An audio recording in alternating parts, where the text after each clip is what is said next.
Mais dès qu'il y a une initiative d'entrée, et ça dépend de l'adversaire. Oh, quel super tir! Le tir d'Elohim Prandi. Attention à cette entame, la passe dans le dos, c'est parfait.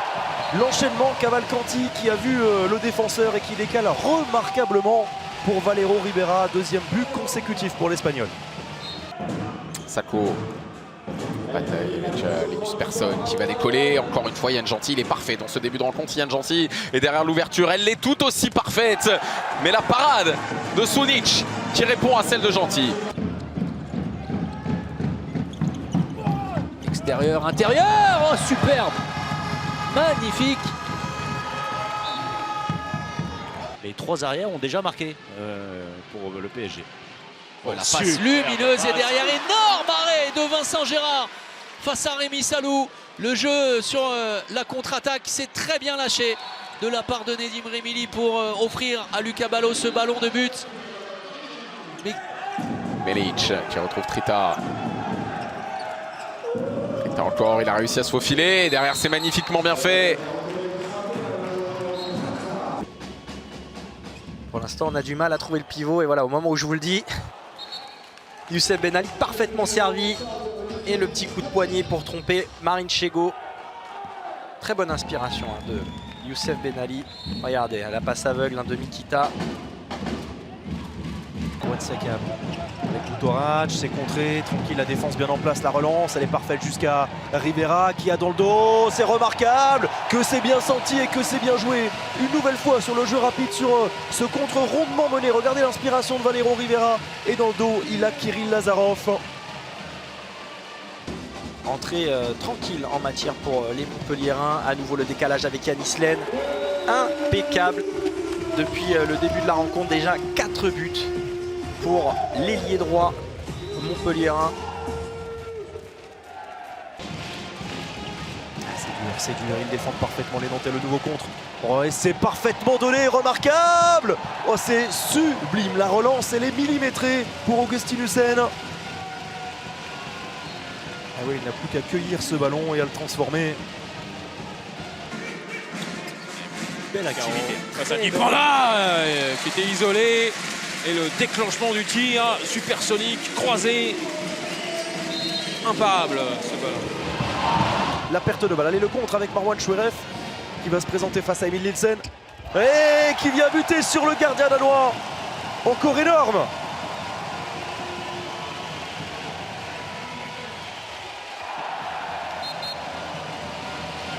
Oh, c'est du grand art, c'est du grand art, Emil Nielsen. On n'y est pas, Arthur Vigneron. Le voici. Et Samir Bellassène. D'une main. Il est resté bien solide sur ses appuis. Rasmus Nielsen, le superbe geste technique là. Et il harangue la foule, l'ailier danois. C'est que c'est un but important, on va revoir tout ça au ralenti.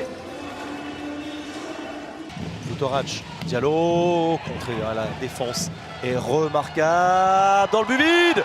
Voilà pour illustrer cette première période de rêve exceptionnelle d'Emil Nielsen, le but direct, superbe. Mais c'est Benjamin Gallego qui l'occupe désormais. Et là aussi, oublié, totalement oublié. Vous parliez de l'entrée de Nicolas Nieto. Excellente. Très précieux, vraiment. Excellente entrée, que ce soit en attaque, en défense, et son quatrième but.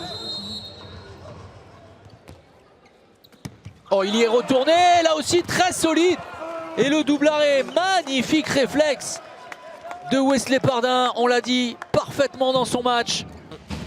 Qui va permettre à Chartres de revenir encore au score. Montpellier qui évolue en infériorité numérique. La passe sautée avec Illich sur le côté gauche et voilà, c'est fait.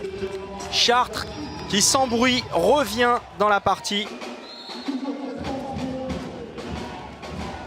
Avec un +4 passé pour les Chartrains. Allez, Dupanda. Avec Coste, la porte est fermée par Florian Billon.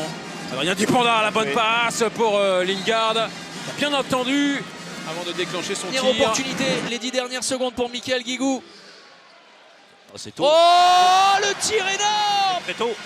de Mike Brassler. Et la dernière possession, il reste 5 secondes à jouer pour les Istréens. Nielsen, et c'est superbe de la part de Rasmus Nielsen qui remet son équipe à flot. Vite côté Montpellierin. Oh, la passe lumineuse. Et le but de Kylian Villemino. Superbe enchaînement du côté des Montpellierins.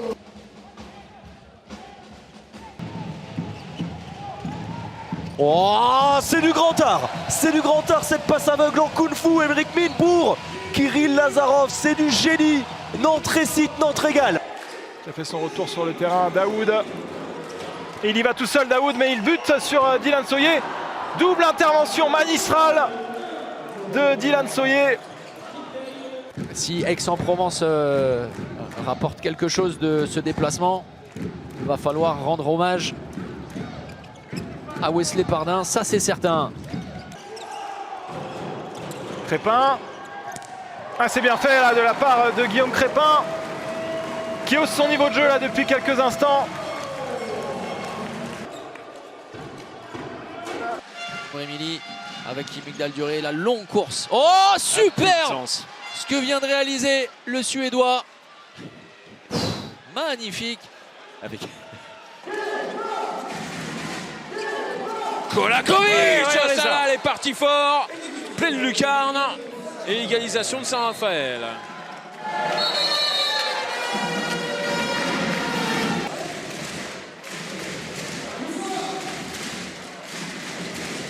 Tom Pelayo face à Jérémy Toto.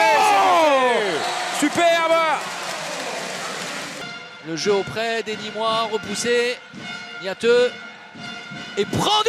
Oh, énorme puissance du bison nîmois. Ah oui. Qui n'ont pas été capables de faire la bascule pour recoller à 2 longueurs.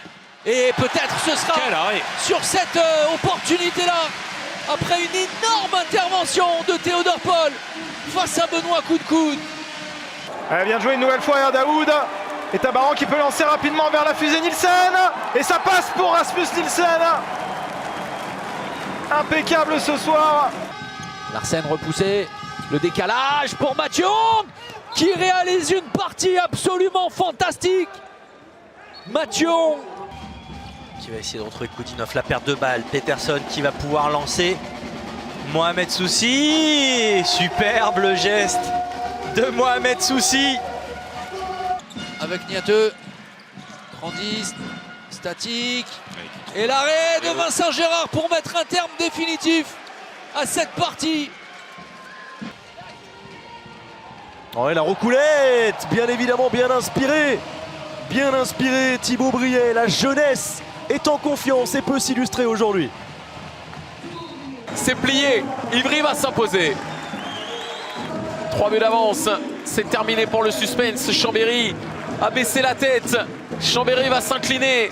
4e match sans victoire pour les Chambériens. Et un succès plus large encore pour Ivry, 28-24, qui s'impose pour la 2e fois de la saison. Chambéry poursuit son début de saison particulièrement compliqué. La roucoulette et ça va rentrer. Le festival des jeunes. On a vu Lucas Petron, on a vu Thibaut Briet et maintenant Théo Monard. Tout le monde assure ce festival et c'est Théo Monard qui vient parachever ce net succès, le 39e but nantais. Rendez-vous compte. La bonne sortie de Nicolas Clerc, ça n'est pas sifflé. Et derrière, on va sans doute en rester là. Et c'est finalement un match nul au bout du suspense entre Toulouse et Aix-en-Provence. Les regrets de Mathieu Hong. Après une démonstration défensive, une de plus, le PSG reste la seule équipe à avoir remporté tous ces matchs. 5e victoire après 5 journées. Paris est plus que jamais leader.